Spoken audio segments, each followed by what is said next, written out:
이번 사연은 아이를 안아주는 법도 없는 남편이 잔소리만 심해서 참다 못해 이혼을 선언했다는 여자분의 사연인데요. 남편이 인간 말종이네요. 함께 보시겠습니다. 안녕하세요. 이기적인 남편과의 관계 때문에 고민이 많은 여자입니다. 결혼한 지 3년 되었어요. 저는 나이 40에 결혼해서 아이 하나 있습니다. 남편은 저보다 2살 많고 학벌이나 모은 돈, 직업도 제가 더 나아요. 그런데 왜 남편과 결혼했냐고 묻는다면 데이트할 때 저를 매일 보러 오고 제가 심심할 틈이 없게 해줬거든요. 그래서 이 남자와는 참 좋은 가정을 이룰 수 있겠다는 생각이 들어서 결혼을 했어요. 하지만 그것은 저만의 바보 같은 생각이었나 봅니다. 지금은 남편과 같이 있는 시간 자체가 고통일 뿐이에요. 남편과는 대화가 안 통하는 데다가 성격도 안 맞아요. 저는 계획을 세우고 일 처리를 하는 편인데 남편은 급할 게 없는 사람입니다. 살면서 남편에게 빨리라는 단어를 한번 들어본 적이 있었는데 지방에 사시는 시어머니가 저희 집에 올라오신다고 했고 저에게 빨리 차표를 예매하라고 한 적이 있네요.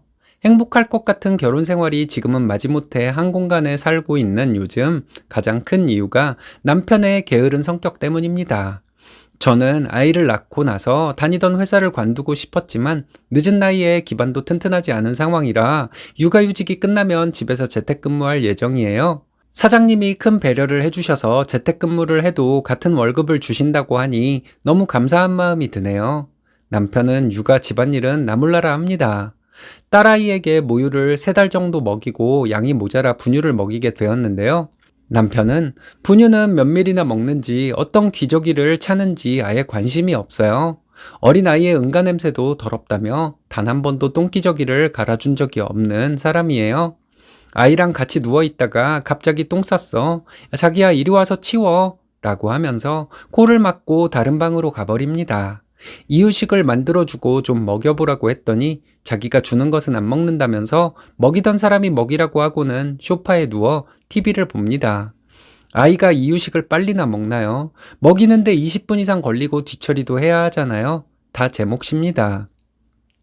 육아휴직 중인 이유로 육아는 다 제 몫이에요. 남편은 말로만 살림을 해요. 바나나 한 개를 까먹어도 예쁜 접시에 담아서 까먹으면서 사람이 하나를 먹어도 예쁜 그릇에 보기 좋게 먹어야 된다고 말하고 막상 다 먹은 접시는 치우지도 않아요. 어쩔 때는 땡땡씨, 나 시원한 물 좀 갖다 줘. 라고 해서 나한테 물 심부름까지 시키는 거냐고 거절했어요. 게으른 남편이 심부름까지 시키니 들어주기 싫더라고요. 남편은 말이 많아요. 퇴근하고 들어와서 손도 안 씻고 오늘 어떤 일이 있었다, 기분이 좋다, 누가 어쨌다고 하면서 입을 풀어요. 얼른 씻고 아기 좀 안아주라고 하면 자기는 전쟁터 같은 회사에서 살아남은 위대한 회사원이라고 하면서 이제 자기 시간을 가져야겠다고 합니다. 말하면서 돌아다니면서 와이셔츠 벗고 또 수다 떨다가 속옷을 벗고 또 떠들다가 양말을 벗는 특이한 사람이죠. 저는 집에서 아이를 돌보느라 지칠 대로 지쳐 있는데 자기만 힘들다고 앓는 소리를 내요. 남편이 청소기 돌리는 거 결혼하고 딱 2번 봤어요. 육아, 살림은 전적으로 제 몫이에요. 아이 출산하기 전에는 집안일 반씩 나누기도 좀 그래서 보이는 대로 제가 다 하면서도 별 불만이 없었는데 아이가 태어나니 정말 다르더라고요. 그 작은 아기 보는데도 왜 그렇게 할 일이 많은 건지 주변에서 아기 낳기 전에 먹고 싶은 거 먹고 잠도 많이 자라는 얘기 하잖아요. 인생 선배들의 말은 버릴 게 하나도 없다는 생각이 들더라고요. 남편은 집안일은 하지 않으면서 제가 어떻게 일을 하는지 감시하고 잔소리를 보태요. 한 번은 세탁기에 물을 풀로 채우고 돌렸는데 왜 물 낭비하냐고 하더라고요. 통돌이라 물을 가득 채우고 세탁물을 돌려야 잘 빨리고 충분히 헹궈진다고 했더니 옆에 계시던 시어머니도 뭐든지 지나친 것은 해롭다고 어지간한 것은 애벌 빨래하고 간편 세탁을 하라고 하시더라고요. 안 그래도 시어머니 오신다고 집안 대청소 해놓고 잘 모시고 있는데 시어머니가 빨래 간섭까지 하시니 정말 불쾌했지만 내색은 하지 않았습니다. 남편은 아이가 사냥분유 먹는 것까지 잔소리를 하는데 조리원에서 먹이던 분유를 먹으면 응가 냄새가 너무 심해서 고민 끝에 바꾼 것이었거든요. 일반 분유 중에 좀 좋은 걸로 먹이면 되지 비싼 사냥분유 먹여야 하겠냐고 그 돈이면 자기가 사고 싶었던 공구를 살 수 있다고 투덜거리더라고요. 돌쯤 돼서 분유 끊을 생각인데 아기 먹는 것까지 간섭하지 말라고 했더니 너만 아이 키우냐고 어떻게 됐던 간에 돈 아낄 생각하라고 하더라고요. 그러면서 엄마, 내가 퇴근할 때쯤 땡땡이 엄마가 아파트 상가에서 자꾸 이것저것 사오라고 해서 귀찮아요. 라고 고자질하는 거예요. 어차피 집에 오는 길에 슈퍼를 지나오게 되어 있는데 좀 사오는 게 그렇게 괴로운 일인지 아이 보느라 하루 종일 지쳐있는 제가 나가는 것보다 남편이 사오는 게 낫지 않나요? 남편이 돼서 그거 사오는 게 불만인지 정말. 시어머니는 하루 종일 일하고 대중교통에 시달리는 내 아들에게 심부름 시키지 말아라. 남편이 잘 쉬고 건강해야 남은 식구들도 잘 살 수 있는 거라고 남편을 옹호하더라고요. 시어머니가 다음날 점심에 내려가실 거라 꾹꾹 참았어요. 우리 둘이 살 때는 마음에 들지 않는 부분이 있어도 서로 얘기하고 고쳐나갔는데 돌도 안 된 아이 키우다 보니 잠도 모자라고 아이 낮잠 자는 시간에도 할 일이 많아 같이 잔 적도 별로 없어요. 그러니 신경이 곤두서서 사소한 일에도 남편과 자주 다투게 되더라고요. 남편이 제가 좋아하는 쭈꾸미 볶음 사준다고 해서 식당에 갔는데 아이가 시끄러운지 많이 울었습니다. 남편과 교대로 아이를 돌보면서 밥을 먹다 보니 무슨 맛인지도 모르겠고 입맛이 뚝 떨어지더라고요. 육아 스트레스를 남편에게 풀게 되고 남편은 입으로만 집안일을 하고 지적질을 해대고 아이 아빠 역할도 하지 않는 남편에게 불만이 많이 쌓였어요. 내가 이 집에서 하는 일이 너무 많아서 정말 힘들다. 같이 하자. 내가 일을 해야 할 때 당신이 아이를 재우거나 같이 놀아라 하면 자기는 아기 볼 줄 모른다고 괜히 건드렸다가 더 운다고 하더라고요. 그러면서 또 예쁜 접시 찾아서 사온 간식을 담아서 혼자 TV 보면서 눈치 없이 큰 소리로 낄낄거리다가 자는 아이 다 깨워놔요. 아이가 잘 때는 조용히 해주고 당신도 다른 일을 해라. 아이가 깨면 다시 재우기 너무 힘들다고 해도 제 말은 듣지를 않아요. 충분히 고칠 수 있는 부분이라고 생각하고 이렇게 고쳐달라고 부드럽게 이야기하면 버럭 성질을 냅니다. 내가 이만큼 벌어오니 당신이 집에서 아이 키울 수 있는 것 아니냐. 어디 남편을 가르치려고 드냐. 당신 주변 친구들이 남편에게 그렇게 하냐고. 그런 못된 거 배워서 나한테 훈계질하는 거냐고 화를 내더라고요.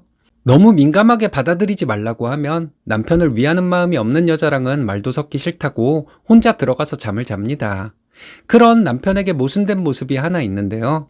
남편과 모임에 가면 남들 앞에서 저에게 맛있는 반찬을 놔주고 땡땡씨라고 하면서 존댓말을 합니다. 아이도 자기가 안고 있고요. 집에서는 한 번도 볼 수 없었던 모습이죠. 자기는 자상한 남편, 저는 사랑받고 사는 아내 코스프레를 합니다. 집에서는 라면을 끓여 먹고 싱크대에 냄비를 그대로 놔둬서 설거지하기 곤란하게 만들어 놓는데 선수고요. 한 번은 그릇 놓고 물을 받아 놨으면 좋겠다고 했더니 자꾸 잔소리하지 말라고 하면서 다음부터는 밖에서 사 먹고 들어오겠다고 신경질을 부리더라고요. 그리고 나가더니 귤을 꽤 많이 사와서 저에게 먹으라고 하더군요. 저는 귤 종류를 다 안 먹어요. 제가 좋아하는 과일은 따로 있는데 자기가 좋아하는 과일을 사와서 저를 위하는 척 연기하더라고요. 같이 사는 사람이 저 정도이니 정말 스트레스 받아요. 아이가 분유 먹고 가끔 분수토를 해요. 그런 날은 일이 많잖아요. 이불이고 옷이고 빨래 돌리고 냄새 뺀다고 여러 번 닦고 아이 돌보느라 지쳐서 밥도 못 먹거든요.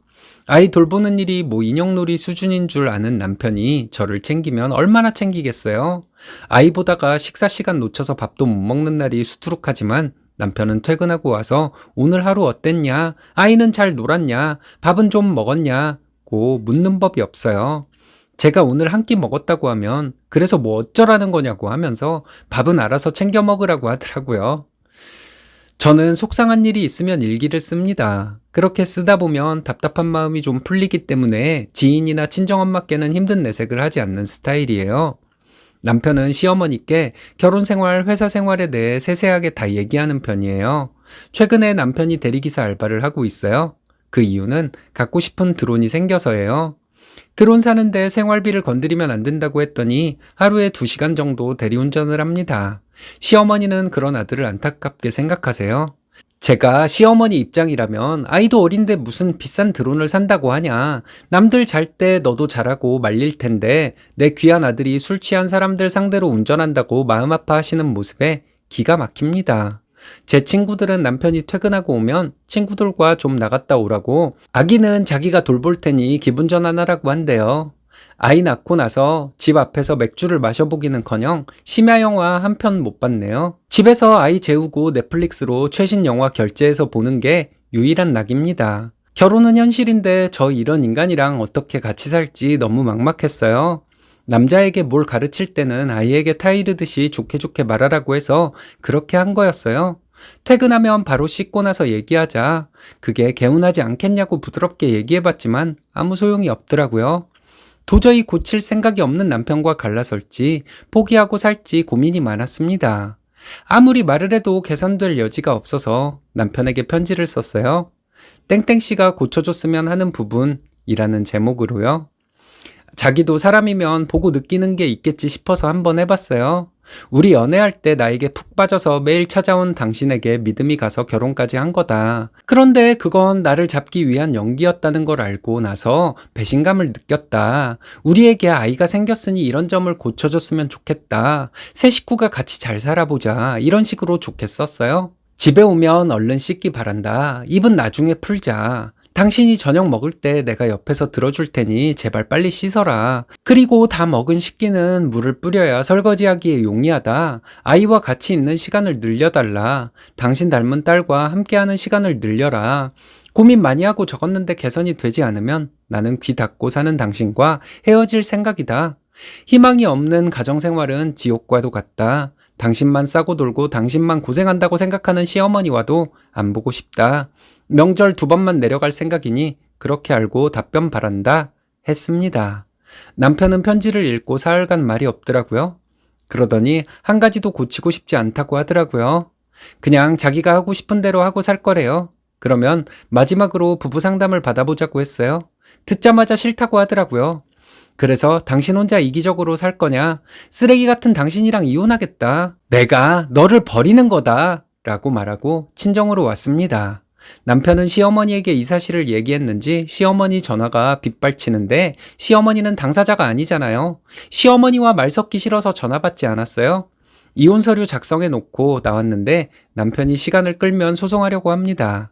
늦은 나이에 결혼해서 예쁜 딸을 낳았는데 이런 이기적이고 답없는 남편과 같이 살아야 할 이유를 찾을 수 없네요. 저 사람 잘못 만나서 이혼녀가 되네요. 하지만 전화위복이 될 거라고 생각해요. 제 목숨보다 소중한 딸과 남은 인생 행복하게 살아보려고 합니다. 사연글 보면 이혼하고 잘 풀린 케이스도 꽤 되더라고요. 저 그럴 능력 충분히 되니 우리 딸만 보고 살아보려고 합니다. 저 잘 살 수 있겠죠? 이기적이라서 배우자의 안 좋은 상황조차도 공감을 못하는 사람이라면 인간 이하라고 볼 수 있습니다. 그런 사람과 살면 앞날이 계속 안 좋아지기만 해요. 늦은 감이 있지만 결단 잘 내리신 것 같은데요.